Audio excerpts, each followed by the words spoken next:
I take 3.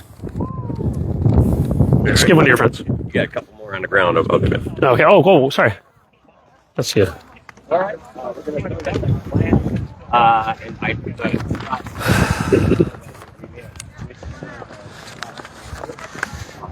nailed me a couple times over here before I could adjust.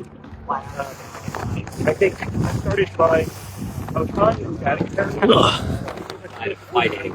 I think we need to think about in all of it.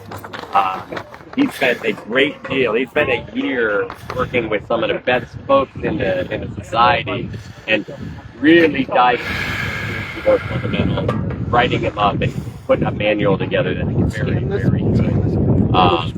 Absolutely. Yeah. The QR code is the book. We kind of know how to fight, and we all fight. The thing we don't always know is what pieces make up a good fighter, and what makes up a good fighter. And this is what manuals do. They help you understand those things that make up a good fighter, and that's what His Grace is going to present to us today. Hi. So, all right, all yours. Okay. I have to apologize a little bit. My voice is a little low. Normally they would all hear me and come over, but I'm going to try to speak as clearly as possible.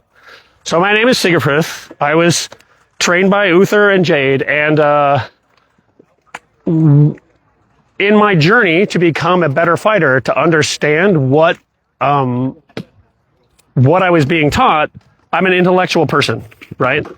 And I started writing everything down that I was told. And then I would go and talk to my knight and be like, is this what you meant? And then there'd be like some hole. I'd be like, what about this thing? Like, how do we do this? And I wrote a draft of this book, and I finished it around 2010. 2009, I wrote the first version. Then a couple cosmetic updates until, so in the pandemic, right, I started watching video review, and Branos and a bunch of other people joined. I watched a ton of video review. And I started fighting crowns, and I started to get a lot better, actually. And so I then, after I finished my second reign, I went back and started now writing down all the stuff that I didn't know 10 years before when I was knighted, 15 years. So I wrote a couple more chapters. I stole a bunch of stuff from Sir Helga about video analysis, which I'm not going to talk about today. There's a whole chapter on body mechanics, which is not the body mechanics of this is how you throw a shot. It's like, what are the common components of body mechanics? It's like, why is my body different than your body, different than your body? Like, what do you actually need to do?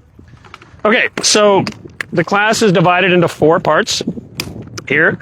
There's the 10 rules of fighting. And then there's like the stats, right? You ever play a role-playing game? Like, that was one of the first things we sort of came up with. It was like, what are the parts of a person to make a fighter? And then the second half, which is sort of the much more advanced part, is I started writing down what are the pieces that make a fight. Why is a fight a fight? Like, why do I do this and why do that? And put it in principles. And then a bunch of stuff from Branos and Ronvalder that I didn't really know about pressure and tension is in there. And so that's a lot of what the book is about, is the stuff that conversations I've had with people who are great fighters, good fighters, people with good ideas. And then I would just put it into words that would make sense and say, like, does this make sense to you, what I wrote down, even if I don't do it, right? Okay, so the 10 rules that were taught to me by my lineage is that, if you guys are good at counting, you'll know that there's actually 11 rules, because rule 0 is the most important rule. The most important rule of fighting is you must convince the other person that they are defeated, right? Now, however that is, like, we submit, when we have a fight, it's like a submission to the defeat, right? Like, I'm defeated. And this is why it's so hard to watch a fight on video or whatever and call that fight for them, because you don't know how they're feeling. Or the times where someone like doesn't even hit you and you're like, yeah, you won, right? Like, you just know when you're beaten sometimes. And so it's important to do that when you're trying to exert your will on your opponent, is that it's their mind that they have to give you the victory, and you must convince them that they're dead. I'll try to zip through these because they're kind of long. Okay, it's okay to win. This is a problem that I've seen in long times of people who are like mid-level umbelts or something, or like they get kind of they get caught up in virtues, and not in a bad way, right? But they feel that they are too competitive or optimizing too hard, right? It's okay. Like, we all really want to win. right? Like no matter how we call our shots, we fight with honor and with in grace and courtesy. But like, I really want to win. My name, Sighfridh, is Danish. So Sig, if you may have heard, Siegfried, like means victory, right? Frith means love. My name means literally love of victory, right? I'm still an okay guy though, mostly.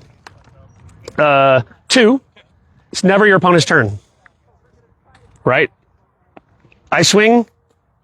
It doesn't matter. You don't get to swing back, right? Like I'm pushing you around, right? It's never their turn. Not I go, you go. It's I go. I do what I want to do, and you try to stop me. 3, don't stop until you hear good or they fall down. Knocked out of multiple crown tournaments by not doing this. Hit somebody, bang. I'm dead. Fight's not over. Fight is not over. 4, this is a really good one for people who are like newer fighters. No one loves your armor like you do, right? Your armor and your equipment. There's a whole chapter on equipment in the book, but the summary of it is very simple. Is that like every little thing you put on your body, it's part of your sword, part of your shield, part of your hand protection. It all matters, right? Like every little thing, like I'm like, this strap's a little wide, right? Like this is a little floppy. Like I don't really like fighting on these ground, but like, so you just have to be aware that everything you do, and no one's going to tell you how to fit your armor. It's like when you buy armor, when you order custom fit armor, it doesn't fit, right? It doesn't fit. You might have to cut it up, have to change it. Like that's just how it is. It's got to fit you. Rule 5, it works against everybody else. This is the trick shot law, right? Like you can fight and you get pretty good and you have a move. It's a cool move. And it like, whoosh, plow. When you fight Branos, he's just like, first of all, he's seen everything, right? Like the things that you practice, the moves that you do should work against everybody, right? Like, because that's what matters, right? Is not beating your peers necessarily, or your that is like to me, the art of fighting, like the joy of it is that no matter how many fights I win, no matter how many tournaments I win, there's always someone, that can beat me. I can always get better. You can always get better. And so you just have to keep finding little things in your fight that like, aha, I have a weakness. Good. I can work on that weakness. Branos' rule. I had to delete a rule to add this one. There is no shot clock. This is a very, like, especially for Ontarian or Western people, like, very aggressive fighters. Like, they don't like to stand there and wait. Like, they attack. But that's not always the right thing to do. Like, you don't have to attack. And that's really clear when we talk about what a fight is and what matters and how things happen to win a fight. 7, my favorite. Victories in practice do not count. And this is from someone who spent 20 years trying to win every single fight at practice. Every single fight. I was never practicing a shot. I was never practicing my footwork. Always tried to win. And part of that is because my knight would literally beat the tar out of us if we did anything even remotely suboptimally. Right?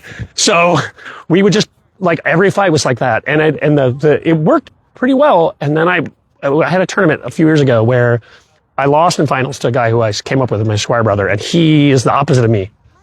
If I could keep him at C range, I could beat him. If he could get to A range, he would beat me. And we're fighting in finals tournament, and something happens, and he clips me in the back of the knee with a bad wrap or whatever. Like, not his fault. And I lost, like, this much ability to escape ability. 2 fights out. And then I finally talked to some people about it. Very next week or 2 weeks later, I go to practice, fight the same guy. As opposed to trying to keep him out here, I just walked right up into his armpit. Like, here I go. I live here now. And I got beaten. And then I kept doing it, and I kept getting better. And then that was when I realized what everyone had been telling me for years, is that actually, when you practice, right? Like, you can have some parts of practice where you're trying to fight tournament. You have to practice your tournament head, right? Very important to do that. Like, it's not easy to do, but you can't really learn if you're not in a learning frame of mind, is how Helga puts it. She's really good at that. Okay. Rule 8. The winner is the one who stays perfect longer, right? I wrote an essay, which I then added into this book, which is about mistakes. And the way that the easiest way to win a fight is your opponent makes a mistake, right? If they make a mistake, they're open, you hit them, right? And then more aggressive fighters, what they do is they take actions to force a mistake, right? They put you in a position where you do something that they know you're going to do that you don't know you're going to do, and then they hit you. And so that's what it means, is that like you can be perfect. Like we're never perfect, right? But whoever's the most perfect is the one who is the victor most of the time. All right, almost done. You have a question? Oh, yeah. Come and interrupt me. If anyone, yeah, Ollie. Well, I think you addressed it when you talked about using training and practice, but I used to aspire who celebrated winning by fights. And I was like, it's like a practice. It doesn't really count. Yeah, no, I didn't even fight by fights. I just throw them.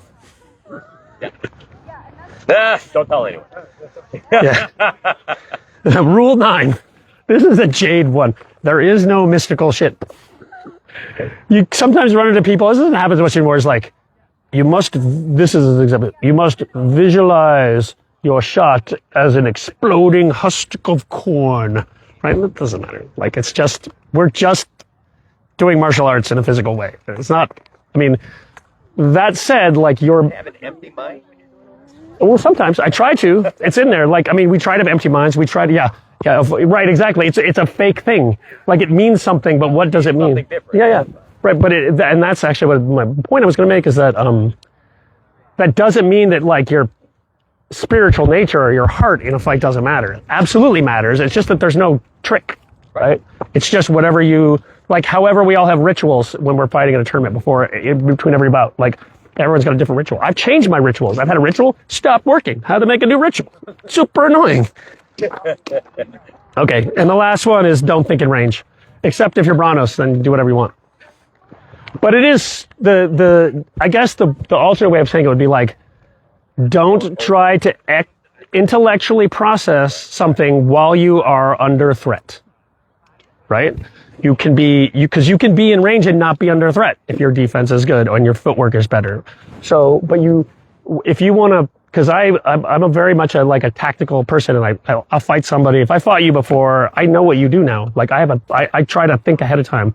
Like I fought Cygnus, right? I'm like, what's my Cygnus plan? What's he gonna do? What's he good at? What if I Branos? Like, what's gonna happen there?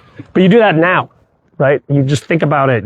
You have to train yourself to have no mind in the fight, right? You don't really want to be thinking about it. Now, you can buy yourself time and energy, right? Like, to adjust mid-fight. You're like, oh, that's a thing. And actually, that's what Cygnus did to me. Yeah, Perfect. He does that all the time. Yeah. It's really nice. Okay, so I'm going to rip through this part because it's actually just kind of corny. But it is what I was taught. Is like, so fighters have attributes, right? They have different things they're good at and different things they're not great at. So like physically, speed, timing, targeting, power, and what we used to call range, but I call footwork now because it turns out that like you can move sideways. Who knew? And you don't have to be like a 10 out of 10 in all those to be a knight or a duke or anything, right? But you have to, if you're weak in one, you have to be kind of at least, not necessarily average, but like close to average in all of them. Or if you have something that you're really terrible at, you have to, my old buddy Duke Titus, who was died as King of Alchemark, right? Was actually very below average hand speed, extremely below average, just a slow dude. And he made his whole fighting style about not being fast, about being defensive, but he also can kill you from here, like pow, like that 2-inch punch. So you have to, if you're aware of the things that matter, and speed in this case is like, actually it's not functional speed. Functional speed is like with all the bells and whistles and the distractions of like the appearance of speed. Speed in this case is literally how fast can I close my hand like that? And because that varies among people. Some people are way faster than others. Very fast hands, slow hands. And the faster hands you are, the more you can do that. So timing is basically how you read the fight and how your fight is interacting with their fight, and how when they do this, like you hit them while they're doing that. Right? Targeting is just the rule of targeting is that I was always taught, back in the East even, is you should be able to take your 1 1/4 sword and put it through a 1-inch gap. It's not an exaggeration, literally, because you can push that out of the way. And not all of us, like Uther could he'd aim at rivets. That's not necessary. Power, you have to have sufficient power and force. And you have to adjust your body mechanics or your equipment so that you are delivering shots of power. And if you're not, that's okay. Just, you can't really get upset about it, right? Sometimes, for years I was underpowered in West Kingdom. The calibration's much more normal now. Across the whole country, it's pretty normal. I fight almost anyone out here, and we're all kind of throwing the same stuff. There's an upper end of stuff which people are hitting harder. They'll kind of take the same shot, and there's other people will take stuff that's really, I wouldn't like it, right? But the overlap's so great that it doesn't really matter. We don't even. I used to, when I come out here, would talk about when I'd introduce myself. What kingdom are you from? What kingdom am I from?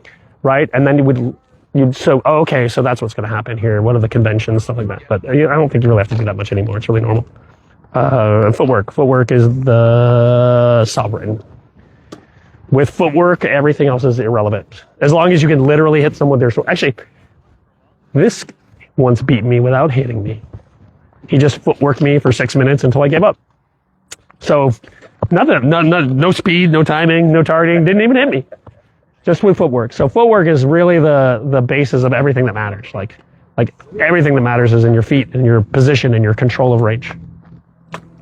Cool. Any questions on those things? Oh wait, I cut out the other 5. All right, so that's physical attributes. The mental attributes are equally important, but they're a little more subtle. I'm gonna do these in reverse. So coolness. Coolness is not how cool are you with your rock star hair, but it's how do you deal with pressure and how do you deal with excitement? There are lots of great fighters can't win a tournament. Their adrenaline kills them and they lose it. They crush you on the practice field, can't win a tournament. Too much stress, too much that.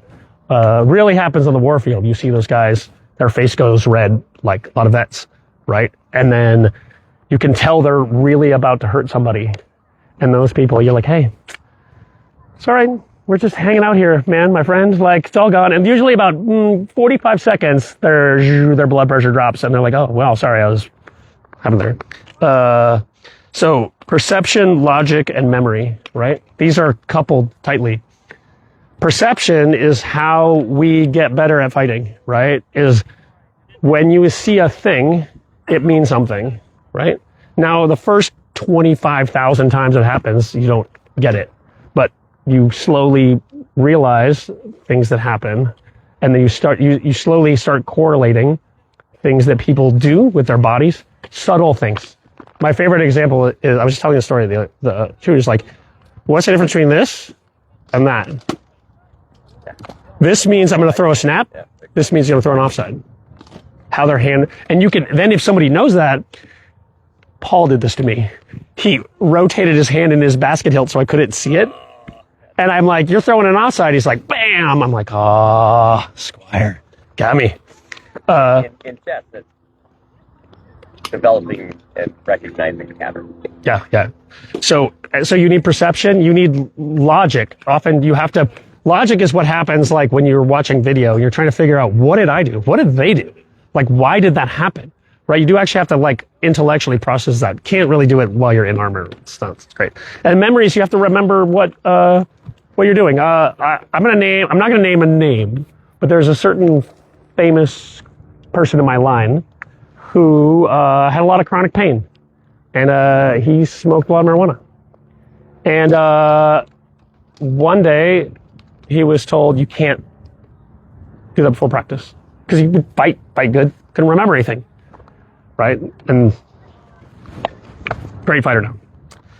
That's it. Okay, the last one is the most important one, because no matter what you start with, no matter how strong you are, no matter how fast you are, no matter how good your brain is, no matter, maybe you're some sort of ballroom brawler who can just instantly take anything out, none of that matters, because the people who are good at this game have been doing it for 15, 20 years, 30 years, right?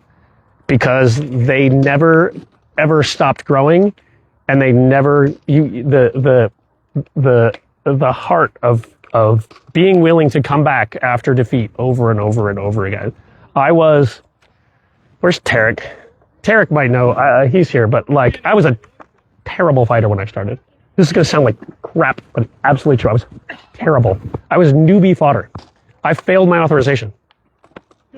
I was voted most improved fighter in 2 kingdoms, 5 years apart. Right?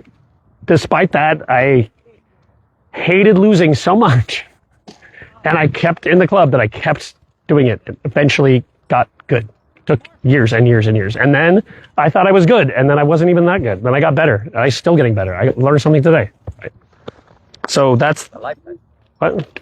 Lifetime of learning. Yeah, exactly. Like it's Don't make it a lifetime of work. I think that's the big difference. Is that, you know, we think we got to go out there and work really hard. We got good at what we do.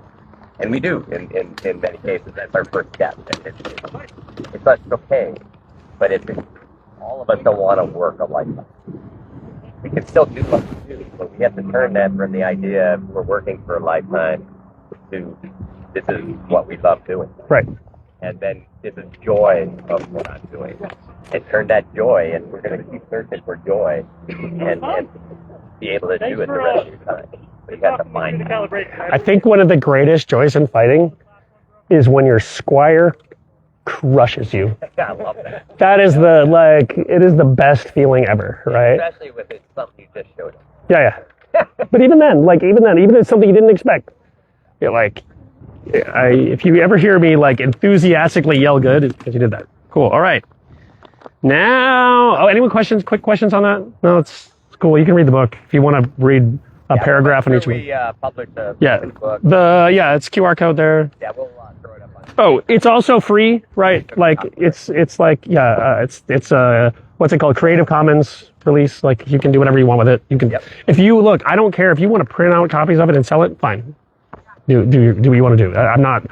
How much? I'll tell you one great thing about his race is I saw him go not only at like heavy fighters but rapier fighters and many other people. So if there's something that you want to talk to him about, that's the part he loves. He's not so stuck on what he believes. In fact, most of his book is what other people he dragged out of other people. So if you have something, reach out to him. Yeah, Eric is one of the coaches here. You don't even remember, is Raphael, right? Yeah. So the last part I wrote in the book before I published it was it turns out that I had all the old Italian words for tempo wrong because Uther taught me to do them wrong. Now the concepts were fine. It was just like I had blue when it was actually red, and then red was actually blue. And I was so annoyed when he pointed this out because he wrote another. He's a writer too, right? He helped me a lot. Did a lot of edits in that book. And I read his thing, and when you're trying to finish a project and you're like, I'm not going to do it. I want to change it. So like 3 weeks later, it's like a week ago, I'm like, fine. So I just rewrote it, changed it, hit send. But no, I thank him. He's great. Good stuff. And we had tons of I don't think I'm covering it today, but like, there's a whole chunk, not even chapter, about what your brain is doing when you are fighting, right? Like mind, no mind, or ODA loops. Get a whole back and forth, many people about ODA loops, and he's like, there's no such thing as an ODA loop. And then the bottom line with that is that it turns out that there's actually one of the most famous quotes in science is, there are 2 kinds of models. Wrong models. No, all models are wrong, but some are useful, right? So like, it doesn't really matter if it's a real ODA loop or a micro, like, is it useful conceptually? Does it help you progress in how you think about things? Then it's useful, right? They're all wrong. You can't model infinity. Okay, so now it comes to the meat of it, right? The last half of the book, which is really about fighting, what fighting is about. And the fundamental rule of fighting is everything you do is to make the next thing you do better. Every step, every attack, every feint, every block, every pressure, whatever you are doing, the purpose of that thing is to make the next thing easier. There's a million ways you can do it. Maybe it confuses the person. Maybe they don't notice when you do that, right? That's so when you talk, and this goes what I was saying before about step your opponent's turn, right? Like, if you take an action it should have a purpose. Even if it's like, the most minimal action, I think, is gaining information. Sometimes you do something just to gain information. That's the lowest level. But even that is something. Even gaining information is something. Mostly it's like if you're, oh, there's something else. Like if I aggressively move in this direction, I see how you respond, and you're like, because no one can block everything all at once, right? There's always something that's there. So how do you push people around? Or how do you, like when you slide this way, right? Like sneak my foot outside your foot, right? Like I'm doing that on purpose. There's a, so if you keep that in mind, then you can sort of break down a fight into a whole bunch of other little different components and ideas and concepts that are interrelated, which is sort of what this part is. So like what we call an engagement is like a pass, right? Is you start out of range, you close in range, something happens, and then you're out of range again. Sometimes somebody wins, somebody loses, sometimes somebody calls hold. So it's a restart. So an engagement is what is like the fundamental building block of a fight. So when I say everything you do makes something better, it's like in that engagement, I'm trying to make this engagement better. That's not the end of it though, because you can do something in one engagement that gets in their head and makes the next engagement better, right? I'm not good at that like Jedi stuff, but are absolutely people who, what's the phrase? They'll literally train you at practice to respond a certain way and then fight a different way in tournaments. That stuff. Yeah. It does, yeah, absolutely. Yeah. I mean, it's like they train you to throw that shot again because you almost got it. Yeah. Just to rip your arm while you're throwing. Yeah, exactly. Yeah. Well, that's his thing. Yeah, exactly. Yeah, and then you have to so once you know that's Ron Balder's thing, well, if we have time at the end, think about how do you beat somebody who is identically memorizing what you were doing. I'm just on video. I'll tell you how to beat Ron Balder. It doesn't work, by the way. It just makes you feel better because the fight's closer. Okay, so the 5 things I'm going to talk about here is the parts of what makes an engagement. So commitment, intention, tempo, pressure, intention, and then it all kind of comes together in the flow of when you sort of link it all together. So a commitment. So the commitment level is how committed are you to taking an action. So the sort of framework of doing this is there's a whole range of what I would call feints, right? So the hardest feint is an actual shot. I'm literally throwing a shot that is a real shot that if you don't block, you're going to die, right? But the purpose of the shot, rule 0, is to set up the second shot. Everybody knows that by now, right? Now, and that goes all the way down to pump fake, shoulder drops, fist move, that to when you're really just pressuring with stepping, someone won't move, what do they do? Right? So, and there's lower levels of commitment, right? The advantage of using low commitment things is that you use less energy. You do less to get more. But sometimes people are oblivious and you have to be committed to do something. And also, if you're not committed enough, you'll miss opportunities, right? You sometimes the thing to do is just throw a flat snap, make them block it. Intention is related to commitment and the fact that how far ahead in the fight are you thinking? I actually don't intent very deeply. I'm like a 1-2 person. Maybe 1, 2, 3 if I'm really fancy and safe. But you can set up your future shots with the level intention. So 0 intention is basically there's a gap, I hit it, right? Second intention is I fake to throw a shot or I block to throw a shot. And then third intention is what's the third shot? What's the fourth shot? And if you are going back to principles, 1, 2, the fourth shot should be way better than the third shot. And if it's not, disengage and don't do it, right? You should be increasing your effectiveness as you do things going on in an engagement. And if you are losing the engagement, then you need to break the engagement. You are allowed to leave. You should do it without getting hit though. That's better. So tempo, I'm not even sure I can do this part because I just rewrote it in Italian. But that's basically so, and it was very tricky to rewrite this because rapier tempo, which is where this is from. It's actually the only period thing in the book that I didn't read the book, but it's some 15th century Italian masters wrote a lot of book about rapier fighting, and it's like so like hopefully I get this right now because again this all inverted a month ago. So primo tempo is just taking an action that does a thing, right? Duo tempo is when you do something after a thing. So like it's actually like I go, you go, right? And then there's contratempo and mezzotempo, and those are so close that I don't even think anyone can really define them as well. It might make more sense in rapier. In rapier, they have the everything's more subtle because you don't have a giant shield, right? You don't have to throw like this, right? But contratempo and mezzotempo are like riposting, right? Or like setting things up. Like one of my favorite things to do is to make you throw a snap at my eye. And then I'm like, pow, and my hand's already here. Because you just did what I wanted you to do. And that's like your tempo, I just steal the tempo back from you because you're doing a thing that is what I want. As opposed to, I think you're going to go here, and you go here, and now I'm behind. Because I'm like, oh, wrong block, right? Oh, that was high, not low. So you can do that way. All right, now I feel like I don't know what you call it. I will now explain how Branos thinks about fighting to Branos.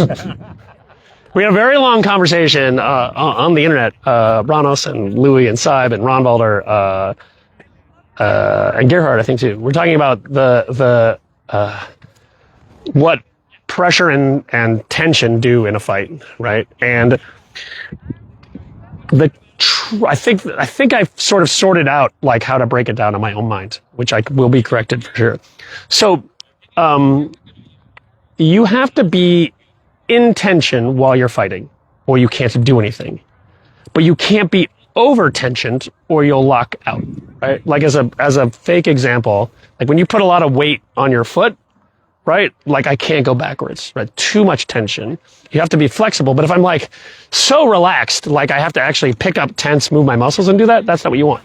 So you're trying to be, when you're in a fight with someone, you want to be like a perfect medium relaxed, like tension, relaxed enough to respond, but tense enough to act instantaneously. So what Branos and Ron Brothers folks figured out is that you can manipulate someone's tension by making them do things what they don't want to do without even knowing them. Like, so you, and they're like, right? But you have to respond when people move to you. That's how your brain works. You're like, different people have different responses. And so pressure in the way that I have formulated it, which maybe not exactly how everyone else does it, is that putting pressure on someone is the act of putting them in more tension than they want to be in, right? And you can, trickier, but you can also do the other way too. You can unpressure them so that they think they're not in a threat when they are, and you can under tension them. And so that is a tactic that is, I think all of us who have fought a lot use it unconsciously, right? And it was these folks who actually codified it. That's what I would say. So like, you're like, oh, I'm doing this on purpose. And now it opens up a whole new world of where you can be like, you look like you're breathing a little heavy. And this is where the book is about like breath and like, you can't throw a shot while you're inhaling, right? Control people's breath. You can, especially like hot weather, you can wear them out, control their breath. If you're controlling your breath better than they're controlling their breath, or you're forcing them to breathe in your pattern, you control that, and you control that part of the fight. And that's how all these things together is what makes the flow of the fight come together. And that's how you're in control, right? When you're in control of the fight, you are doing things that the other person doesn't want to do. And it's pretty difficult to control someone significantly if they're roughly at your level, right? You can get it a little, it's like a battle for control. Like we're fighting, we're like battling for control. And then we're like battling for the like, you feel you lose control, right? You're like, I've lost control, and you sort of disengage. There's actually, if you ever watch the crown finals between Helga and Hans, their husband and wife, and they're fighting in the crown finals, and like periodically, they're just like at range here, And then Helga, you can hear her on camera, she's like, nope. But she's not even in range, right? But she lost control of something subtly and realized it. And when you start realizing when you're losing control is how you sort of gain it back. Like sometimes you got to reset to 0. How much time do I have left? Oh, awesome. Okay. So this is the kind of my favorite part of the book, which is that. Oh, and actually, any questions about that on like how engagement works or anything like that? I mean, it's all kind of just words, but so you can divide a fight or people or what you're trying to do, I guess as I would say, into mechanics and tactics, right?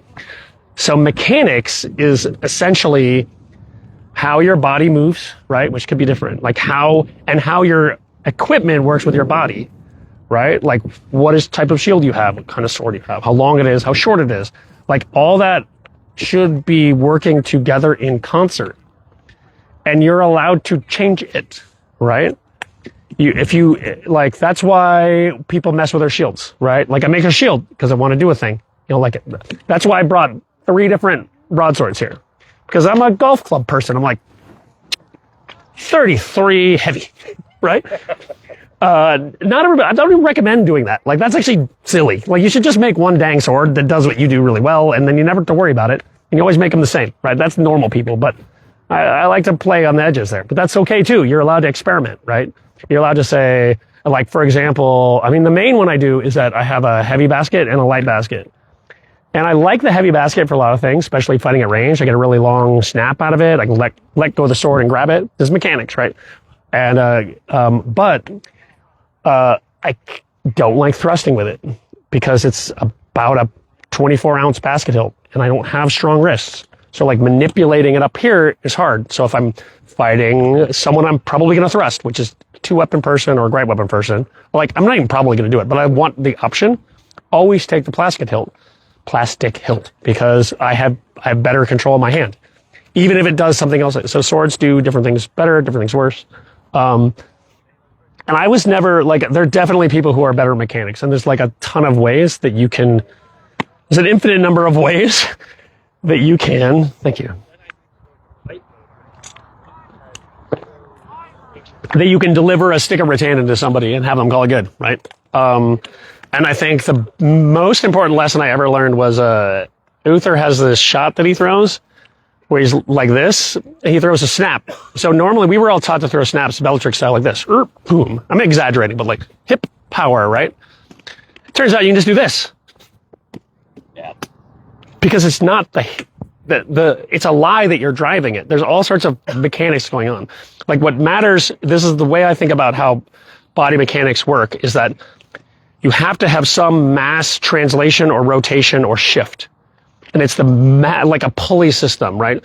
The movement of the mass of your body, whether it's rotational in either direction or up or down like that, right? You move down. I weigh 200 pounds, right? I move down. That mass that's kinetic energy that's being built up by my body. And then the mechanics is how it transfers into my hand, right? And we always talk about don't arm shots, right? It's because you use your big muscles, right? You hit people with the ground. That's what we say, like toe in the ground. Boom. And so that's where it doesn't actually matter. Like there's many different ways you can do that. Like you can, like Branos is a transitional, right? His whole body's moving forward. Sword barely moves at all, which makes it really hard to block. You never see it. Like I'm like, so that's the kind of thing that like you and how to learn mechanics depends on where you live and what people are doing. Cause it's not, most people can't invent that stuff. They didn't invent it themselves. Some people did. Like I think I don't know if Antigone is teaching the class, but there's like a whole, like Helga, I think Sven, Antigone, like frame weight transfer mechanic that is really good for people who are kind of short, right? And elbow always like this. I can't fight that way. My arm's ridiculous. Like I just gets in my way. Every now and then I'm like, oh yeah, that's what I wanted to do, but it's not how I learned, so it's weird. So that's mechanics, and again, it all matters what weapon form you're using, how fast your feet are, like where your weight is. That's how you have to keep your spine stacked and your hip rotated, and all this stuff that like no one ever taught us that. Like it was only like now we can teach people. We've like people, not me, people have like watched video and looked at stuff and have really specifically figured out, you know, what does it mean? And now, and after a while, I can look at somebody and like know if they're like, you see them people, they're curl their back like they're shrimp, right? Or they're leaning back. I was a huge leaner for years, right? I would just fight like this. No wonder I couldn't hit anybody hard, right? You want to keep your body, your spine stacked, your hips free, like that is all. And it doesn't matter what the details are. It's just a matter of like what, and that's how you can tell when you watch a fighter who's really, really good versus one who's newer or more average. Is just, you can look at their body and they're comfortable in how they move, right? And their motions are purposeful and together. So the sort of partner to mechanics is tactics, and tactics is like my favorite thing. I mean, I used to play these cardboard board games, stuff like that. I love thinking about stuff. General, the army, like blah, blah, blah, blah. But so a tactic means it's like, why did you decide to do the thing that you're doing, right? And what is your style? Like, are you aggressive, right? Are you a counterpuncher, right? Are you long? Or do you want to get inside and hammer people? Like, I mean, everyone's got different basic level tactics. Like, I mean, I'm sure you know the person who, whenever they fight, they try to jump in your shorts and throw raps. And some people are so good at that they can do it. But it's like, and so if you can keep them away, they can never beat you, right? But if they're really good in there. Like, I mean, the other people are the opposite, right? They're like, you'll never cross this plane unless I say you cross this plane, right? They control the measure completely. So when I came out to Louis and Saib's coronation, first one, and I fought in their Queen's Champion tournament, and I did pretty well against the Dukes. I thought I fought really solidly. I lost to that guy, William, fighting for like 2 years. Oh yeah. I lost to another squire who was just doing things I wasn't expected. I was having real trouble with Sighfridh, he's over there, I think. And I couldn't figure out, and then I practiced the next day, and I couldn't figure out what was going on. And I realized that in the mid-realm, I am not squirrely. In the mid-realm, I'm a thug. And once I realized I was a thug, I changed what I was doing. I stopped fighting like that. I would like, your shield's out here, right? I'm like, well, you better be able to move because I'm going to knock your shield out of the way and start burying raps. And I was never a thug in the West or on tier at all, ever. I was always out. So when I came up, and this is good, we'll finish this here, is the bull and the matador, right? So I'm a matador, right? Right? I want you to do something and hit you, right? I'm a flowy kind of person. And other fighters are bulls, right? They impose their will on you. Right? They get in there, they throw a lot of attacks, they're solid, they do that.